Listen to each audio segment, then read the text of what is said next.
Alors, le Monde selon Nyamba, deuxième volume, l'océan plastique par Patricia Tella. Bonjour Patricia. Bonjour. Alors en fait, pour les plus malins d'entre vous, si vous cliquez sur le salon de l'an dernier, vous êtes déjà présente. Oui, tout à fait. Avec deux volumes. Un autre qui est une autre bande dessinée qui s'appelle... Alors c'est un avec la petite conte, fille, un oui, conte, voilà. La fille au cœur cadenassé, oui, qui est sorti en 2017. Voilà, et on est en 18, et là on a les deux volumes qu'on devrait avoir sur France Loisirs très prochainement. Racontez-nous ce livre, c'est un ouvrage engagé visiblement. Hein. Oui, alors grâce à... Donc je suis une passionnée de tortues marines à la base, hein, oui. Des reptiles mais des tortues marines, donc je voyage beaucoup pour la protection des tortues marines. Et en 2011, en fait, on m'a insufflé l'idée d'écrire des livres pour les enfants sur le sujet, écologique ou bien... Enfin, à la base, c'était sur le braconnage.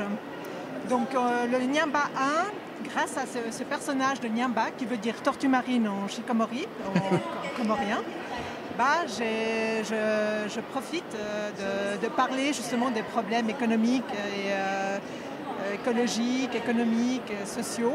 Mais vous écrivez comme un rapport de chimie ou de choses dont vous êtes plutôt diplômé, ou bien vous avez un petit virus qui est l'écriture? Alors après, c'est venu. Donc l'écriture, le virus, justement, comme vous dites, sur les personnages, et puis ça m'a pris, en fait. Donc et vous dites, on vous a demandé, c'est qu'on savait que vous écriviez? Non, pas du tout. Non, non, on m'a dit, mais pourquoi tu ne ferais pas ça pour soulever des fonds? En fait, à la base, c'était pour soulever des fonds.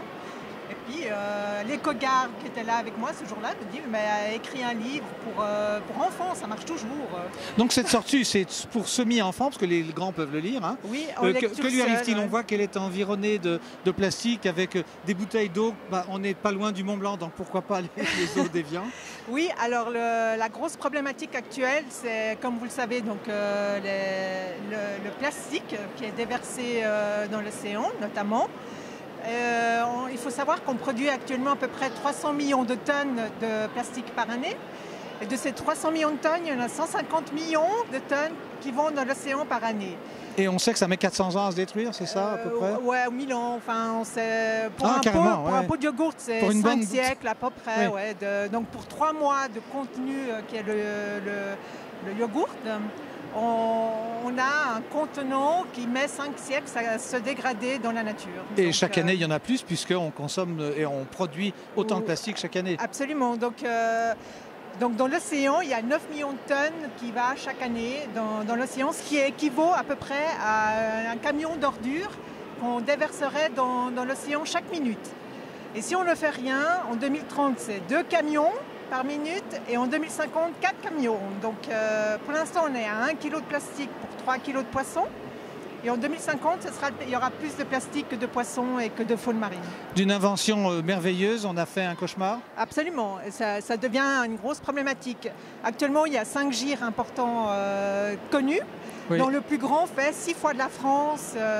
Donc les gyres, c'est ces vortex qui tournent dans les océans. Il y a l'océan Pacifique, Atlantique et l'océan Indien. Et le plus grand est dans le Pacifique Nord, à côté de Hawaï. C'est à peu près 6 fois la France. C'est un vortex d'immondices qui tourne grâce aux forces Coriolis, tout simplement. Mais grâce un peu à ces forces Coriolis, à ces courants, à ces vortex, on arrive quand même à gérer un peu mieux. Enfin, c'est concentré. Les plastiques qu'on jette à la mer sont concentrés dans 5 points peu différents. Et ouais, c'est juste horrible parce que ça détruit, ça étouffe les coraux, ça détruit les animaux. Enfin voilà, la faune, la flore est complètement touchée.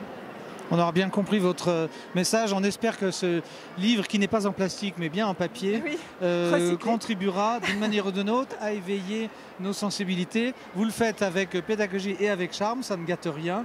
Et on vous souhaite bonne chance avec ce livre. Et puis, on va essayer déjà de mettre...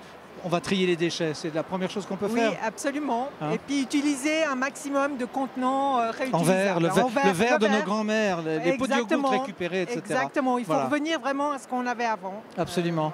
Dans le verre, le porcelaine, l'acier inoxydable, voilà. Merci Patricia. Mais de rien, merci à vous. Merci, on se retrouve comme ça, et donc on rappelle le nom des éditions, les éditions de la Maison Rose.